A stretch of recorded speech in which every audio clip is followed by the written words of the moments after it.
who is our youth director here at St. Matthew's. She's just finished a 12-hour day teaching and dealing with the youth in their Wednesday night activities, and she's graciously decided that she would sit down and talk with us about the program. So welcome, Anna. I'm excited.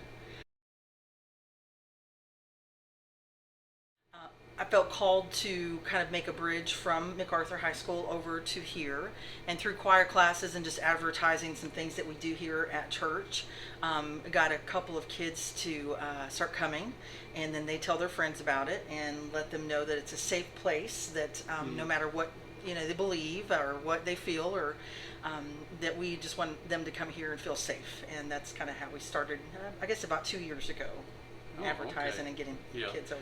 Well, I know you started with us as a choir director. Yes. And then you kind of merged or moved on to the youth director, and now, yeah, I felt music was awesome for me to do for 15 years, but whenever the opportunity to also do youth, I didn't realize that I really missed that, because I did church camp in college, and so those days I really missed. And this time to not only be a youth minister here at church, but then I feel like I'm a youth minister all day long now at work.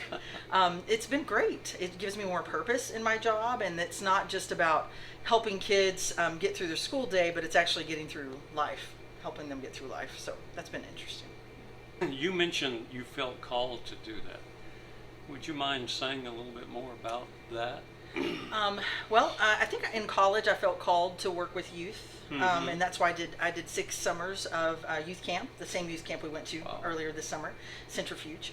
And then I think that when we had a couple of youth ministers come through and leave, after a couple of those, and I was music, it felt like one day in service, when someone else had taken another job and left, God literally kind of pushed me and said, "Go, this is yours, you should do this, this is what I'm calling you to do this." So it was almost a verbal, I say it kind of poked me in the back to stand and say, "Yes, I'm supposed to do this."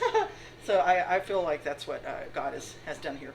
God does that sometimes, I know. It's awesome. At first it's very scary, but now I feel like I'm living into my call. Oh, great. Where do these youth come from? Is it mainly MacArthur High School? Now it's a little bit of everything. So I have my core group. Well, first Raven has been here for many years, and then core group from Mac, some of the choir kids, and now that is extended to between James and Tiffany, other staff members. There's kids from Churchill, and now middle school, and some middle school kids are coming in with other friends. So it's kind of just starting to branch out. I haven't even pushed at MacArthur this year for a lot more to come. So I expect when I start to push that, if we're still open doors, then that will bring in a lot of new faces this year. And we started to really blow up before the pandemic. So we had about 25 coming on Wednesdays before that hit and we shut down. So I expect to get back to that. Right now we're still averaging about 13 to 15 kids every Wednesday. Okay. What do you do with the kids here, like you say, after school on Wednesday evenings? Okay, well, one of the important things I think we do is a check-in time. So we get together on Wednesdays. Our first thing we do is we check in. Everybody says they get 2 minutes to talk about whatever they've been going through the last few weeks. That's been very meaningful, and it's funny because some days I want to just, like tonight we played bingo, and we won little candy prizes or succulent prizes or some kind of fun way to meet and have activities. But then they always ask me for that check-in time because some kids don't have anyone at home to check in with, and so this time is very special to them because for 2 minutes everyone listens to what they have to say, and what's going on in their life is important for that moment. And then we all use that time to pray for each other for things that are going on in a bad way or a good way, share joys with each other, and celebrate life together, kind of like a family environment. So I love that part. I assume they play some games too, or yeah, like next week fun? We're going to play volleyball, water balloon volleyball. So Joanne gave us a volleyball net, so we'll go out there and do some things outside. Okay. We've done other service activities. We have all kinds of things, but our main focus is after school, come here, have a safe place to just be together and have outside of your regular friend circle, a place to come as family. Do you have any of the parents of these kids that are involved in any of the activities as well? Sure. Well, Tiffany and James and Tawny are always here. Yeah. Anyway, but then also Sarah West and her family have come a lot and have been parents that are involved. Hawaii comes and is involved. Some parents like to be a little less hands-on at this age to let them grow, and I love that and appreciate that too. We're always looking for more parents to be more involved, but what we have right now, I love our parents. They're very supportive. Just now, Hawaii dropped off a lot of snacks for these kids and the kids at MAC. So very supportive atmosphere from our parents for sure. Is if somebody wanted to volunteer to help you, what kind of things could they do? Well, You mentioned provide food, I guess. Sure, snacks. The kids are always hungry, so Yeah. and when there's food, they come. So I've learned that too. So if we can provide, snacks like as in individual snacks. Tonight we did pizza. That was about $60 on a Wednesday to feed 15 people. So that's something. If they wanted to provide a meal on Wednesday, cook up a pot of spaghetti that would feed 15 to 20 people, that would be helpful. You can just come and show and give support and help with the game from 6 to 7. Typically is our biggest amount of kids. And then Sunday school on Sundays. I always am looking for someone to help out. We have a junior high Sunday school separate and high school Sunday school. And Ben usually leads the junior high and I usually lead the high school. But we're always looking for new faces in there to help lead those studies. Okay. Yeah. So if somebody did want to help, they need to contact you, Yes, or please. Or Pastor Dave, Dave, or Pastor email, Susan, call. Yeah. something like that. Okay. Once you tell us you're interested, we'll be there. Now I know with the younger children, sometimes you have to have a background check and things like that. Do we have to do it for this age? I think anybody who hangs around our youth, they do have to have a check. Okay. I see. You mentioned Sunday. Now I know, years back, we always had kids sitting up front, and they're not there. I assume you're having some kind of service or worship with them on Sundays? Well, Sunday mornings, first off, it's early. And Sunday nights are easier because usually they're school and they come straight here, and that's part of their school activity.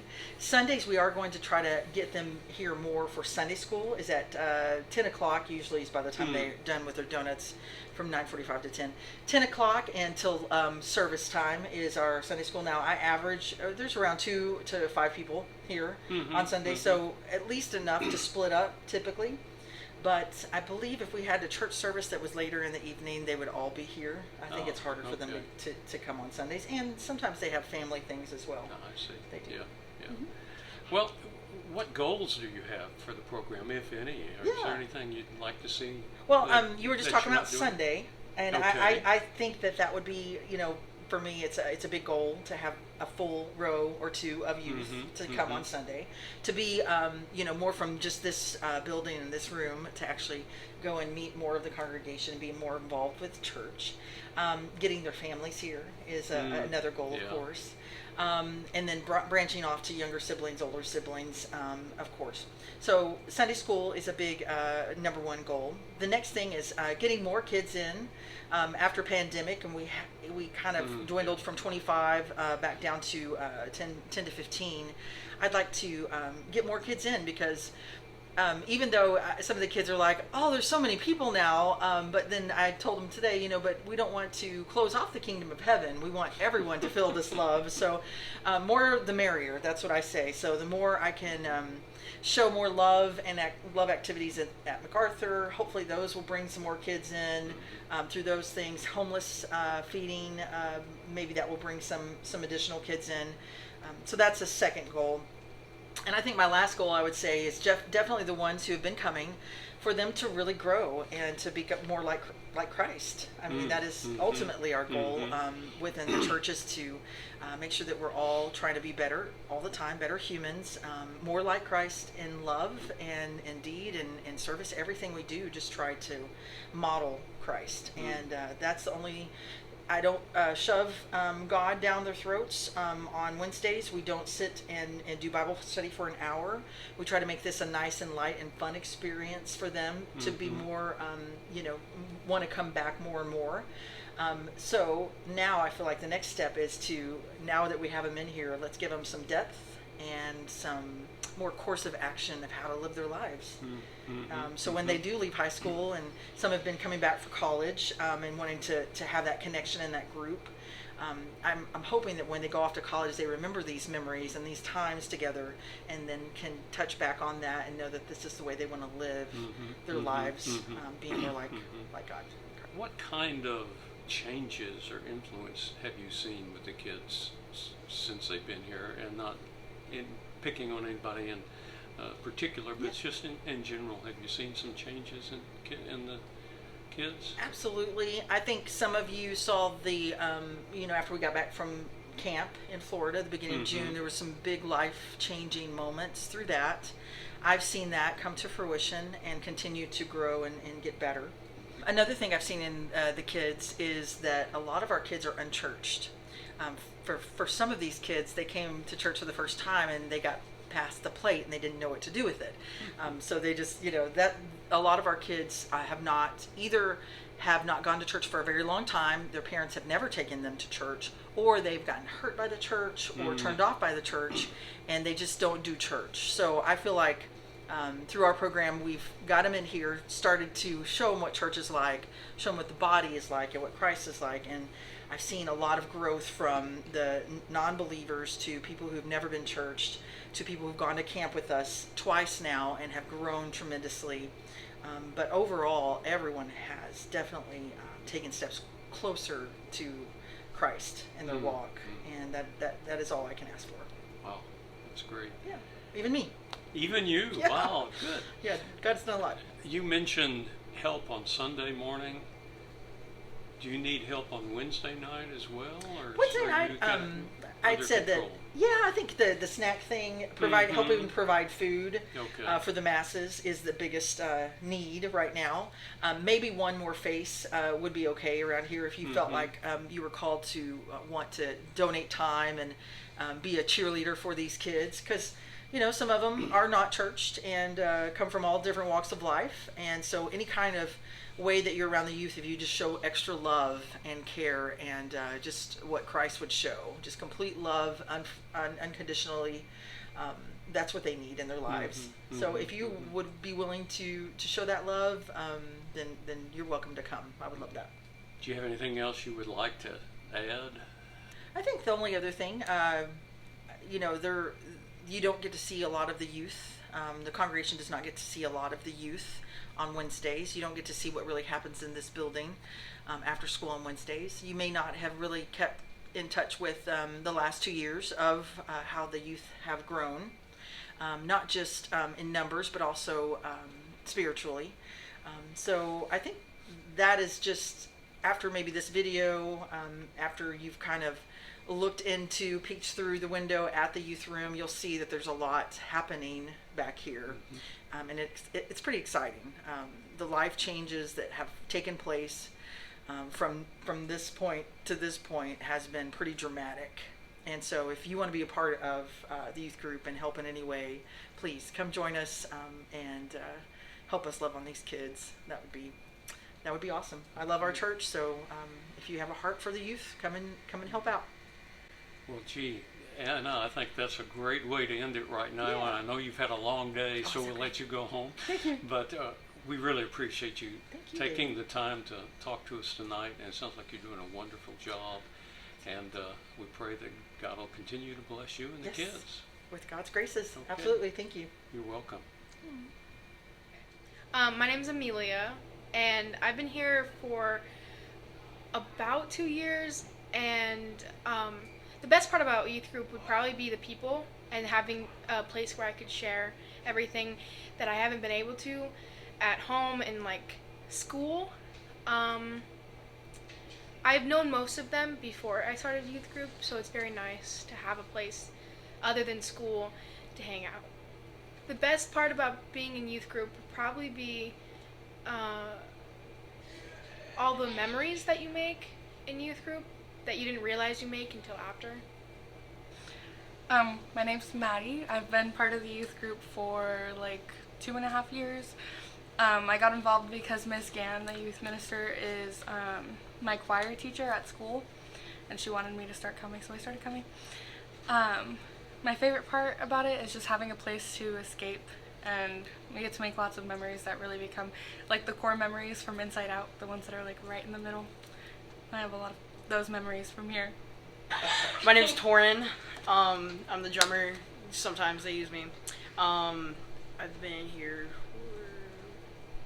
for a month, 2 months, 3 months. I don't know. I've kind of lost track of time because I actually like it here. I've been to about 5 churches. Didn't really like it. Now I'm actually accepted here, so it's fun. That's it. My name is Mia. I've been here for in the youth group for 3 months because I live next door and because my mom works at the church. My favorite thing about it is that it gives me something to look forward to every week, and the people here are just nicer than you can find anywhere else, like at school or anything, and they're like family.